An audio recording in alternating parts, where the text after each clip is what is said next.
타임 히스토리라는 책이 있습니다. 그 책에 보면 이런 말이 나옵니다. 세상에 고민 없는 사람은 없다. 만일에 고민 없는 사람이 있다면 두 종류가 있는데, 하나는 이미 죽은 사람이고 나머지 하나는 아직도 태어나지 않은 사람이다.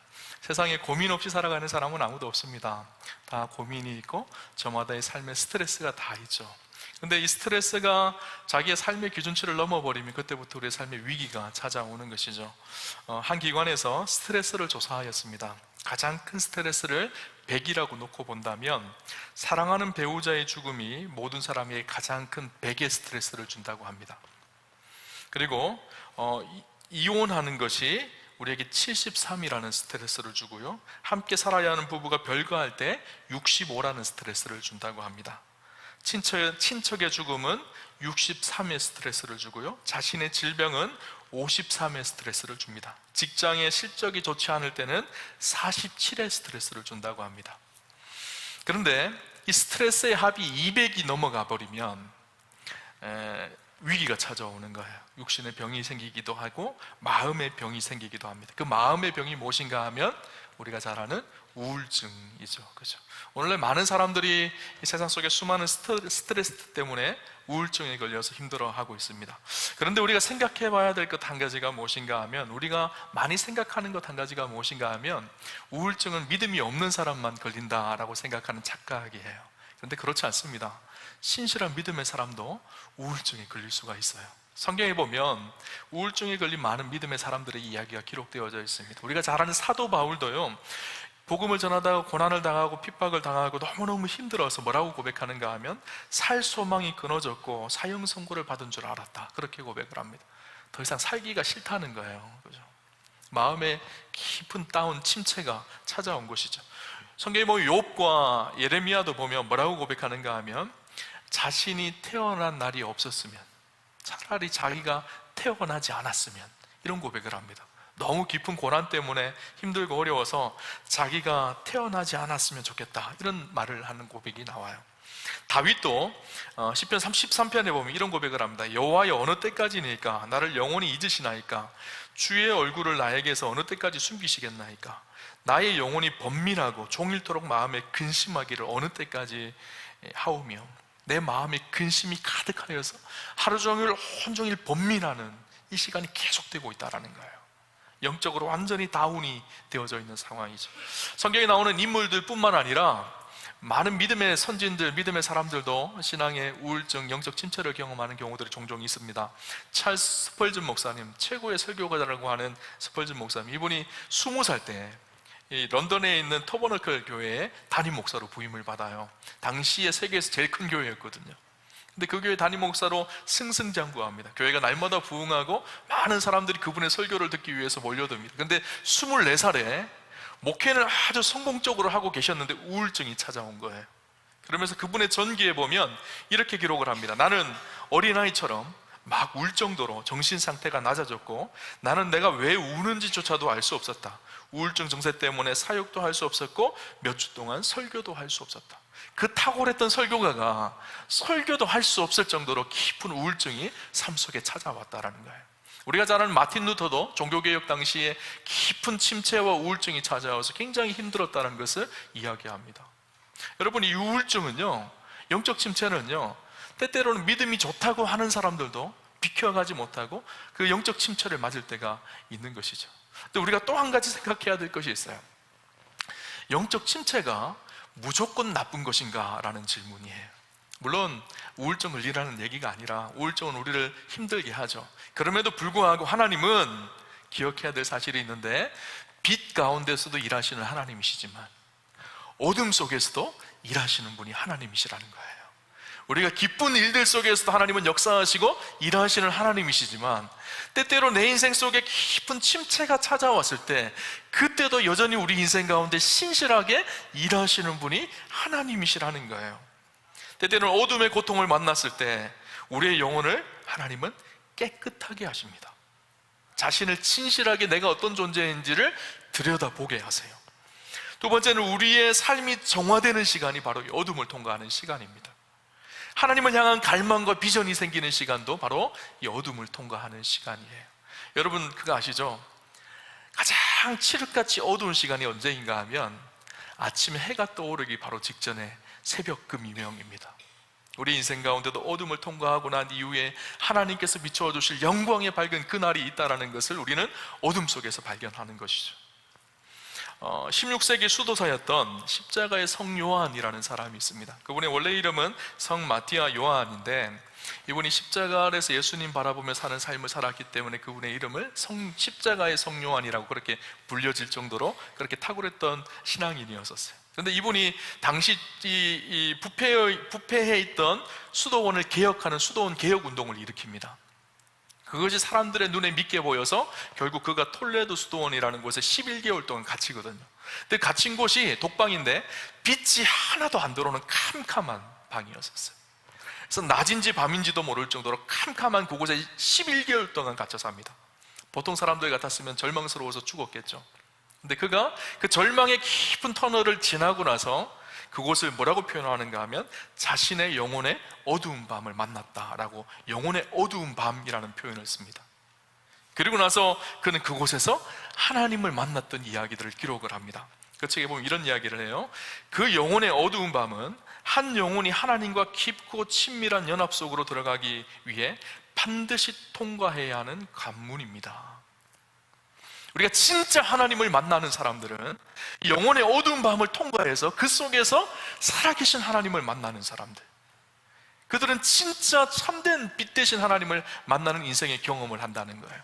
그 책에 보면 뭐라고 얘기하는가 하면 자신의 추악하고 불완전한 모든 더러움을 걷어내는, 자신을 정결하게 하고 깨끗하게 하는 시간이 영혼의 어두운 밤이었다라는 거예요.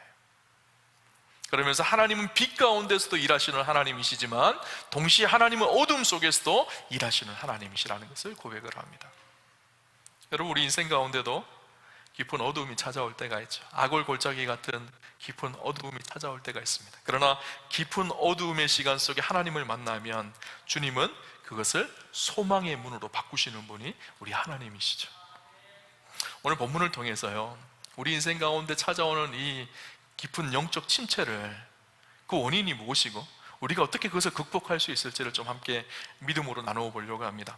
오늘 우리가 읽었던 이 열왕기상 19장은요 우리가 잘 아는 엘리야에 대한 이야기입니다. 근데 오늘 본문 이전에 열왕기상 18장에는 어떤 내용이 기록되어져 있는가 하면, 여러분, 엘리야 하면 예언자 중에 대표가 되어지는 사람이 엘리야거든요. 선지자 중에 대표, 능력의 종, 불의 종이 엘리야거든요. 근데 그 엘리야가 열왕기상 18장에 영적인 대승리를 거두는 장면이 기록되어져 있어요. 갈멜산에서 바알과 아세라 선지자 850명과 영적인 싸움을 합니다. 엘리야가 기도하니까 하늘에서 불이 떨어져서 재물을 다 태워버리죠. 그때 850명의 이 바알과 아세라 선지자를 그 자리에서 다 쳐 죽이게 되어지죠. 영적인 놀라운 승리를 거두는 일이 일어납니다. 이 18장에 여러분 갈멜산의 이 사건 다 잘 아시잖아요. 어렸을 때도 많이 들어오셨을 거예요. 근데 문제는 그 영적인 대승을 거두었던 이 엘리야가 오늘 19장에 와서요 완전히 깊은 영적인 침체를 경험한다는 거예요. 좀 이상하지 않나요? 영적인 승리를 거두었으면 기뻐해야 되는데 그 다음에 영적인 깊은 침체를 경험합니다. 4절을 보면요 이렇게 기록을 하고 있어요. 엘리야의 상황이 어떤지를 우리가 볼 수가 있습니다. 자기 자신은 광야로 들어가 하룻길쯤 가서 한 로뎀나무 아래에 앉아서 거기서 죽기를 원하여 이르되 여호와여 넉넉하오니 지금 내 생명을 거두시옵소서. 나는 내 조상들보다 낫지 못하니이다 하고 지금 엘리야의 기도예요. 하나님, 죽겠습니다. 지금 이때까지 살았던 게 그냥 넉넉하니까 주님 내 생명을 거두어 주십시오. 여러분, 이게 엘리야의 기도라는 게 이해가 되시나요? 그 불의 종, 능력의 종, 대단한 일을 행했던 믿음의 사람, 그 엘리야가요, 하나님 죽겠습니다. 나 좀 데려가 주세요. 죽고 싶습니다. 여러분, 우리가 힘들 때 그러잖아요. 하나님 죽겠어요. 그냥 천국 갔으면 좋겠어요. 이렇게 고백하는 것처럼 지금 엘리야가 그렇게 고백을 하고 있는 거예요. 이 18장의 엘리야와 19장의 엘리야가 좀 이해되지 않는 상황이에요. 어떻게 이 엘리야가 깊은 영적 침체로 갑자기 치닫게 되어졌을까요? 몇 가지 이유들에 대해서 오늘 본문은 우리에게 이야기를 해주는데요, 이 이유들은요 오늘 우리의 삶에도 동일하게 영적인 침체가 오는 과정과 이유를 동일하게 설명하는 이유이기도 합니다. 첫 번째 이유가 무엇인가 하면요, 우리의 기대의 일에 미치지 못하였을 때 영적 침체를 경험하게 되어집니다. 우리가 생각하는 일이 있고 기대감이 있는데 그 기대감이 우리의 삶이 미치지 못했을 때 침체가 찾아오거든요. 엘리야가 그랬어요. 엘리야가 18장에 영적인 승리를 거두고 나서 엘리야의 마음에 어떤 소망이 있었는가 하면, 이제 영적인 승리를 거두었고 하나님께서 불을 떨어지는 하나님, 살아계신 하나님이 어떤 하나님인지를 세상 속에 보여지게 하셨으니까 더 이상 이스라엘 백성들이 바알과 아세라를 섬기지 않고 이스라엘 땅에 하나님 나라가 임하고 부흥이 임하고 영적인 새로운 변화가 일어날 것을 엘리야는 기대했었거든요. 그리고 자기를 그렇게 힘들게 했고 핍박을 했던 아합과 이세벨이 더 이상 자기를 괴롭히지 않을 거라고 기대를 했었거든요. 문제는 그런 영적인 승리를 거두었음에도 불구하고 이스라엘 백성들은 변하지 않고 여전히 바알과 아세라를 섬기고, 여전히 자기를 죽이려고 했던 아합과 이세벨은 살기가 등등하여서 자기를 죽이려고 하는 것을 포기하지 않고 더 완악하게 엘리야를 죽이려고 하는 상황이 그대로인 거예요. 자기의 기대와 자기가 원했던 상황이 전혀 펼쳐지지 않았죠. 엘리야의 마음속에 낙심이 되어진 거예요. 여러분, 우리가 곰곰이 생각할 것이 있습니다. 엘리야가 원했던 일이 이루어지지 않아서 엘리야는 낙심을 했지만, 사실은 하나님은 그 과정 속에 사실은 일하고 계셨고 하나님의 방법대로 그 일들을 통해 하나님의 역사를 이루어가고 계셨거든요. 우리도 마찬가지입니다. 우리도 낙심이 될 때 언제인가요? 내가 계획했던 대로, 내가 생각했던 대로 일들이 되지 않았을 때 침체가 찾아오잖아요. 직장에서 내 일이 내가 생각했던 계획들이 되지 않고 상사들에게 꾸중 들으면 침체가 찾아오잖아요.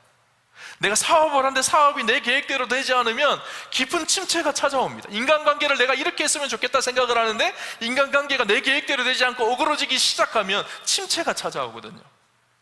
그런데 우리가 기억해야 될 사실이 있어요. 하나님은 내가 원하는 뜻대로만 일하시는 것이 아니라 하나님의 계획과 섭리를 가지고 하나님의 뜻대로 일하신다는 사실이에요. 오늘 이 엘리야 사건도 가만히 보면 엘리야는 이 사건 이후에 이스라엘의 놀라운 영적인 부흥을 생각을 했어요. 그러나 하나님은 이 사건을 통해서 이루어가실 하나님의 일들을 여전히 신실하게 이루어가고 계셨거든요. 여러분, 우리의 삶도 마찬가지입니다. 우리의 뜻과 하나님의 계획은 다를 수 있다는 사실을 인정하셔야 돼요. 그때 우리가 그 침체의 마음에서 벗어날 수가 있는 것이죠. 두 번째는 무엇인가 하면요, 비난하고 핍박하는 말들 때문이에요. 열왕기상 19장 1절에 보면 이제 아합이 영적인 패배를 하고 나서 이세벨에게 이 사건을 고발하는 장면이나 자기 아내한테 다 가서 일러 바치는 장면이 나옵니다. 아합이 엘리야가 행한 모든 일과 그가 어떻게 모든 선지자를 칼로 죽였는지를 이세벨에게 말하니, 이세벨은 악한 여인이었거든. 성경에 나오는 악한 여인의 대명사가 바로 이세벨입니다. 그의 아버지는 시돈 땅의 엣바알이라는 사람이에요. 엣바알이라는 뜻은 바알의 사람이라는 뜻이거든요.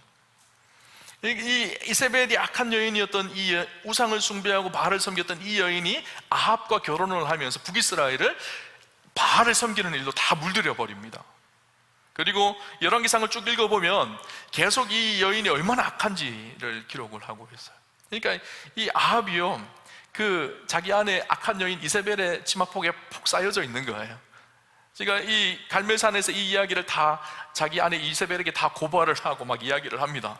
그러자 이세벨이 화가 잔뜩 났어요. 19장 2절에 보니까 이세벨이 사신을 엘리야에게 보내어 이르되 내가 내일 이맘때에는 반드시 내 생명을 저 사람들 중에 한 사람의 생명과 같게 하리라. 그렇게 하지 아니하면 신들이 내게 벌 위에 벌을 내림이 마땅하니라 한지라. 이세벨이 화가 잔뜩 나서 사람을 보내서 엘리야에게 너 저 사람들이 죽었던 것처럼 너도 이제 내일 죽게 되어질 것이다. 그렇지 않으면 신들의 신들이라도 너를 벌을 내릴 것이다. 막 엄포를 엘리야에게 막 하고 있는 거예요. 엘리야가 이 말을 듣고 마음이 확 내려앉은 거예요. 참 중요한 것이 있어요. 우리가요, 우리의 자아가, 우리의 마음이 건강할 때는요, 누가 무슨 말을 하더라도 그것을 글러 들을 수가 있습니다. 우리의 마음에 낙심이 확 되어지고 마음이 무너져 내린 상태에서는요, 누가 작은 말 한마디만 해도 그 말이요, 우리의 마음을 확 휘어잡습니다. 그래서 완전히 낙담이 되어져서 일어나지를 못해요. 우리의 자아가 건강할 때는요, 누가 무슨 말을 해도 그것을 이겨낼 수 있는 힘이 넉넉히 있습니다. 그런데 무엇인가 때문에 지치고 힘든 상황, 지금 이 엘리야가 그렇거든요. 힘들고 지친 상황이었던 거예요. 그런 상황 속에 이 이세벨의 말 한마디가요, 엘리야의 감정을 확 들었던 거예요. 우리도 그렇잖아요. 평상시에는 괜찮은데 누가 조금 내가 마음이 힘들 때 누가 조금만 무슨 말 하면 그 말을 붙들고 계속 묵상하면서 확대 재생산합니다. 우리가 잘 분별해야 될 것이 있어요. 누군가가 나에게 낙심되는 말을 할 때 체크해야 될 것이 무엇인가 하면 이것이 하나님으로부터 온 말씀인지 아니면 이 말이 사단으로부터 온 말씀인지를 체크하고 확인하셔야 돼요.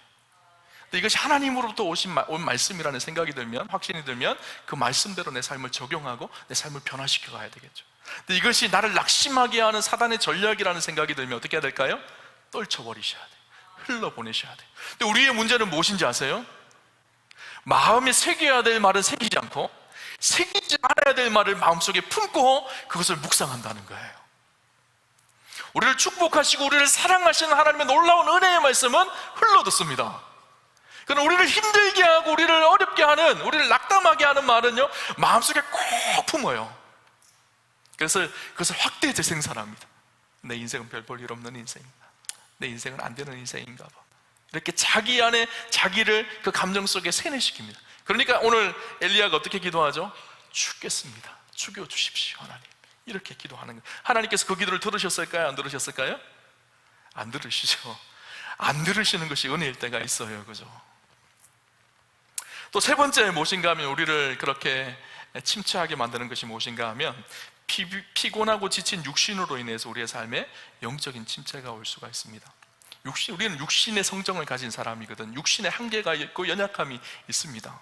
누구나 육신이 피곤하면요, 그 피곤함을 극복하기가 쉽지 않습니다. 여러분 생각해 보세요. 850대 1로 싸웠던 엘리야, 얼마나 지쳤겠어요? 얼마나 힘들었겠어요? 거기에다가 이세벨이 막 협박을 하니까 이 갈멜산에서 브엘세바까지 도망을 갑니다. 이스라엘 지도를 이야기할 때 북쪽 제일 끝을 단이라고 하고요, 남쪽 제일 끝을 브엘세바라고 그러거든요. 그러니까 브엘세바 남쪽 끝까지 도망간 거예요.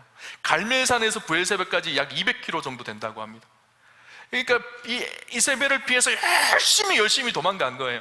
안 그래도 피곤한 육신인데 그 도망가서 열심히 달려갔던 엘리야 얼마나 피곤했을까요? 피곤한 육신을 이길 수 있는 사람은 아무도 없습니다. 목회자들이 자주 하는 말이 있어요. 체력이 영성이다, 그런 말을 합니다. 체력이 돼야지, 힘이 있어야지 성경을 볼 수 있고요, 힘이 있어야지 기도도 할 수 있는 거예요. 설교를 준비할 때 간혹 막 너무 피곤한 날이 있어요. 그러면 성경 본문을 읽어도 이게 무슨 내용인지 눈에 들어오지가 않아요. 그때 잠깐 한 30분 정도 눈을 감았다 잤다가 딱 눈을 떠서 다시 읽어보면요, 선명하게 그 말씀이 들어와요. 피곤을 이길 수 있는 사람은 아무도 없습니다. 하나님께서 천지를 창조하셨잖아요. 그죠? 십계명에 여러 계명들이 있어요. 도적질 하지 마라, 간음하지 말라, 살인하지 말라. 그 중에 한 중요한 십계명의 계명이 무엇일까요? 안식일을 거룩히 지키라 라고 말씀하고 있죠. 다른 계명들은요 다 한 절씩이에요. 도적질 하지 마라, 간음하지 마라. 그런데 안식일을 지키라 라는 말씀은 출애굽기 20장 8절에서 11절까지 4절이나 기록을 하고 있어요. 왜 그럴까요? 그만큼 중요하기 때문에. 우리 안에 안식이 없이 쉼이 없이는 참된 창조의 능력이 나타날 수 없기 때문이죠. 하나님께 천지를 창조하시고 6일 동안 천지를 창조하셨죠. 첫째 날부터 셋째 날까지는 빛과 궁창과 바다와 육지와 공간, 혼돈 속의 질서를 창조하셨습니다.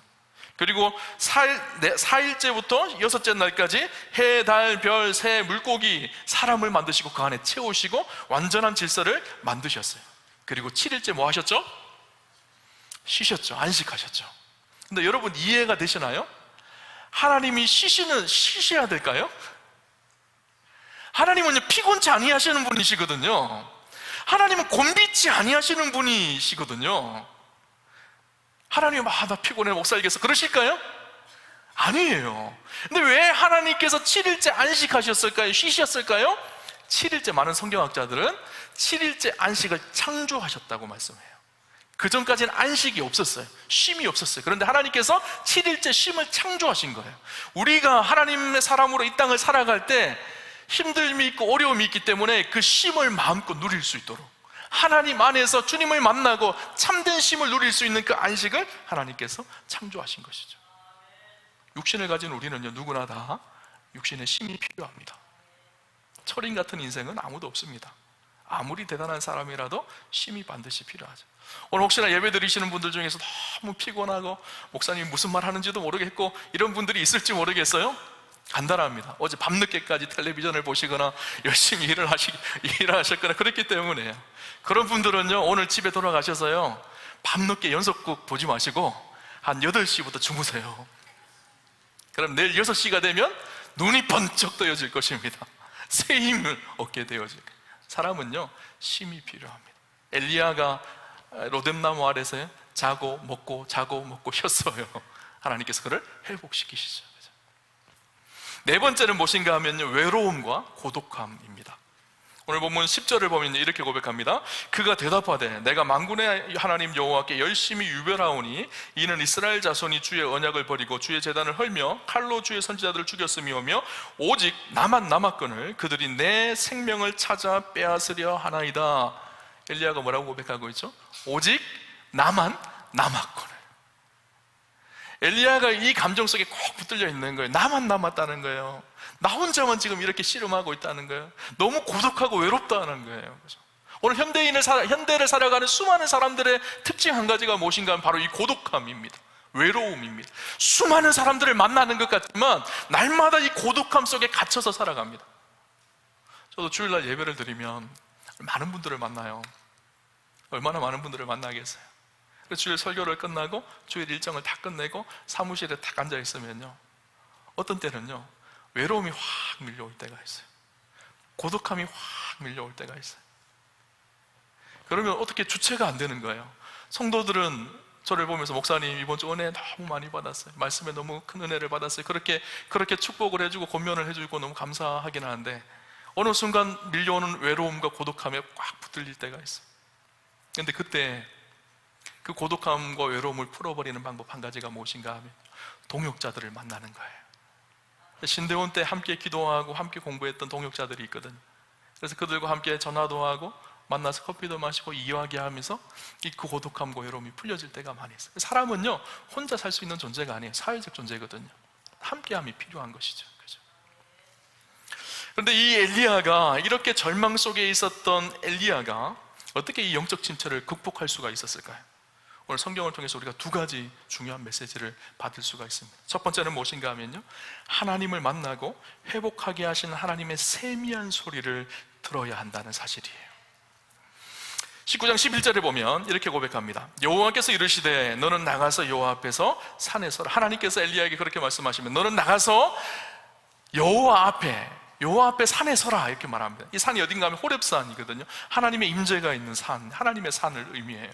하나님 앞에 나아가서 하나님과 엔카운터죠. 대면하라는 거예요. 하나님을 만나라는 거예요. 그리고 나서 11절 이후에 어떻게 기록하는가 하면 여호와께서 지나가시는데 여호와 앞에 크고 강한 바람이 산을 가르고 바위를 부수나 바람 가운데에 여호와께서 계시지 아니하며 바람 후에 지진이 있으나 지진 가운데도 여호와께서 계시지 아니하며 큰 바람이 일어납니다. 이 큰 바람이 산을 가르고 바위를 부숴 엎드립니다. 근데 큰 바람 가운데 사람들은 하나님이 계실 거라고 생각을 합니다. 놀라운 현상 가운데, 대단한 기적 가운데 사람들은 하나님이 계실 거라고 생각을 합니다. 근데 그곳에 하나님이 계시지 않는 거예요. 그 다음에 어떻게 되죠? 큰 지진이 일어나, 바람 후에 지진, 땅이 흔들리는 지진이 일어나지만 지진 속에서도 하나님은 계시지 않는 거예요. 엘리야는 그곳에서 하나님을 만날 줄 알았어요. 대단한 어떤 사건 때문에 하나님을 만날 줄 알았어요. 19장 12절에 보면 또 지진 후에 불이 있으나 불 가운데에도 여호와께서 계시지 아니하더니 불 후에 세미한 소리가 있는지라. 큰 바람이 일어나고 큰 지진이 흔들리고 산을 다 태워버릴 것 같은 큰 불이 일어납니다. 그러나 엘리야는 그 속에서 하나님이 계실 것 같이 느껴졌는데 그 속에 하나님이 계시지 않는 거예요. 그리고 나서 세미한 소리가 들립니다. 세미한 소리라는 단어가요, 히브리어로 보니까 때마마다카라는 단어로 기록되어져 있는데 아주 조용한 소리, 길을 세우고 마음을 다하지 않으면 들리지 않는 소리, 들릴까 말까 하는 비밀한 소리예요. 엘리야가 큰 바람 속에서, 대단한 지진 속에서, 큰 불 속에서 하나님이 보일 줄 알았는데 그 속에서 하나님이 보인 것이 아니라 엘리야에게만 들릴 것 같은 아주 작은 세미한 소리, 귀를 총긋 세우고 하나님께 집중해야지만 들릴 것 같은 그 세미한 소리 속에 하나님을 만나고 하나님의 임재를 경험하고 회복하는 역사를 경험하는 거예요. 여러분, 우리가 많은 사람들이 생각하기에요, 내 인생 가운데 대단한 사건이 일어나고 크고 화려한 뭔가가 일어나면 내 인생에 놀라운 변화가 일어날 거라고 생각을 하는데, 사실은 우리 안에 진짜 변화, 회복은요, 우리의 마음에 울려 퍼지는 잔잔한 하나님의 세미한 소리예요. 예배 속에서, 기도 속에서, 성경을 읽으면서 들려지는 세미한 소리, 우리의 마음을 감동하게 하고 우리의 마음을 울리는 하나님의 사랑의 소리, 하나님이 우리를 향하신 계획의 소리, 그 소리가 들려질 때 진짜 참된 회복이 일어나게 되는 것이죠. 저는 축복하기를 우리 오함교회 성도님들이요, 진짜 말씀 속에 하나님의 세미한 음성을 듣는 축복이 있으셨으면 좋겠어요. 예배 속에, 기도 속에, 찬양 속에 하나님의 세미한 음성이 우리를 날마다 새롭게 하는 축복을 경험하셨으면 좋겠어요. 여러분, 혹시나 가능하시면요, 한번 그 자기의 삶을 돌아보면서 이 영적 일기를 한번 써보시면 참 좋을 것 같다는 생각이 들어요. 오늘 하루를 지나면서 내 삶 속에 간섭하시고 일하시고 내 안에 감사의 조건들이 무엇인지를 쭉 한번 기록해주세요. 그런 것 속에서 하나님께서 들려주는 세미한 소리가 있거든요. 또 가능하신 분들은 큐티를 하시면서 말씀을 조용히 천천히 한번 읽어보십시오. 그 말씀이 우리의 마음에 울려 퍼지게 하시는 세미한 소리가 있습니다. 또 어떤 분들은 괜찮으시면요, 야외 밖에를 다니면서 천지의 자연 만물 속에 하나님께서 스며 놓으신 하나님의 사랑을 보시기를 바랍니다. 꽃 한 송이 속에, 나무 한 그루 속에 담겨져 있는 하나님의 사랑과 은혜를 발견하는 것, 이런 것들이 세미한 소리들이거든요. 우리는요, 대단한 현상이 있기를 소망합니다. 막 폭발적인 부흥이 일어나고 막 하늘이 흔들리는 이런 신비한 현상들을 경험하기를 원하고, 근데 그 속에 참된 하나님과의 교제가 있는 것이 아니라 하나님이 들려주시는 세미한 소리. 여러분, 부부관계를 가만히 보세요. 부부관계 회복은요, 대단한 어떤 이벤트가 있어서, 사건이 있어서 회복되는 것이 아니라 부부 사이에 이루어지는 긴밀하고 세미한 소리들 때문에 회복이 되어지는 거예요. 그렇죠? 깊은 대화의 소리 때문에 부부관계가 새롭게 되어지고 회복되어지죠. 하나님과의 관계도 마찬가지입니다. 하나님과 관계 속에 들려지는 세미한 음성을 듣는 믿음의 고백이 필요한 것이죠. 또 한 가지는 무엇인가 하면요, 함께하는 믿음의 공동체의 지원을 받아야 합니다. 엘리야가 실수하고 있는 것이 한 가지가 있었어요. 무엇인가 하면 나 혼자만 남았다는 것. 여러분, 진짜 엘리야 혼자만 남았을까요? 아니에요. 바알에게 무릎 꿇지 않는 7,000명을 하나님께서 남겨두셨거든요. 함께 할 수 있는 믿음의 사람들을 남겨두셨거든요. 그들이 이 엘리야의 눈이 가려워지니까 그들이 보이지 않는 거예요. 함께하는 믿음의 사람들이 보이지 않는 거예요. 오늘날 많은 이 영적인 침체를 경험하고 우울증을 경험하는 사람들의 특징이 그렇습니다. 자기 혼자만 있는 고립감 속에 살아갑니다. 사실은 눈을 떠서 돌아보면요, 교회 안에 함께 믿음을 나눌 수 있는 믿음의 사람들이 있고, 또 함께 울고 함께 웃을 수 있는 믿음의 동역자들이 있다는 사실을 여러분 기억하셔야 돼요. 그래서 하나님께서 우리에게 교회라는 선물을 주셨어요. 홀로 살 수 없기 때문에 이 교회 공동체 안에서 함께 그 믿음의 걸음을 걸어갈 수 있도록 함께 울고 함께 웃는 믿음의 동역자들을 두셨던 것이죠. 우리가 잘 아는 찬양이 있습니다. 누군가 널 위해 기도하래 라는 찬양 잘 아시죠? 찬양이 보면요, 이런 가사가 나와요. 당신이 지쳐서 기도할 수 없고 눈물이 빗물처럼 흘러내릴 때, 후렴구에 보면요, 누군가 널 위하여 누군가 기도하네. 그 다음에 내가 홀로 외로워서 마음이 무너질 때, 내가 홀로 외로워서 마음이 무너질 때 뭐죠? 영적인 침체거든요. 깊은 고독감, 고립감이거든요. 우울증이거든요. 그런데 뭐라고, 그 다음에 노래 가사가 뭐죠? 누군가 널 위해 기도하네. 혼자가 아니라는 거예요. 함께하는 믿음의 사람들이 있다는 거예요. 그렇죠? 여러분, 데살로니가전서 5장 11절에 사도 바울은 그렇게 얘기합니다. 그러므로 피차 권면하고 서로 덕을 세우기를 너희가 하는 것 같이 하라. 피차 권면하라. 이 말이 권면이라는 단어가요, 영어로 encouragement라는 단어로 되어 있습니다. 그런데 이 말을 가만히 들여다보면요, 원어의 의미는 무엇인가 하면 come along with라고 되어 있어요. 옆에 함께 서 있는 거예요. 힘들고 어려운 사람들 옆에 함께 서 있는 거예요. 그러면요, 내 안에 있는 에너지와 영성이 흘러가요. 그럼 그 사람이 회복되게 하는. 여러분, 그 자동차가 방전될 때가 있잖아요, 그죠? 배터리가 방전되면 어떻게 하죠? 차 한 대를 옆에 끌고 와서 점프선을 연결하잖아요. 점프 여선을 연결하면 이쪽에 있던 배터리의 그 전기가 이쪽 차로 넘어가잖아요. 그래서 시동이 걸리게 되는 거잖아요. 믿음의 공동체는 그런 곳이에요. 우리 함께 예배드리고 함께 살아가며 서로의 이 영적인 에너지를 나누어주는, 그 사람이 낙심하고 지쳐있을 때 회복되게 하고 일으켜주게 하고 서로를 위해 기도하고 축복하는 공동체, 그것이 믿음의 공동체이죠. 여러분, 우리 우암교회에도 지금도 어떤 분들은 낙심이 되고 침체가 되어서 힘든 분들이 계실 줄 압니다. 그러나 하나님이 들려주시는 세미한 음성을 들으시는 축복이 있으셨으면 좋겠고요, 그리고 함께 기도하고 함께 사랑하며 서로를 축복하고 기도하며 함께 그 길을 승리하며 걸어가는 우리 우암교회가 되었으면 좋겠습니다. 세상이 얼마나 힘든가요? 얼마나 낙심될 일이 참 많나요? 세상 바라보며 한없는 침체가 우리의 삶 속에 찾아옵니다. 그러나 눈을 들어 주님을 바라보시고 하나님의 세미한 음성을 들으시고 믿음의 동역자들과 함께 승리하며 그 길을 걸어가는 축복과 은혜가 저와 여러분 가운데 함께 하시기를 주님 이름으로 축원합니다.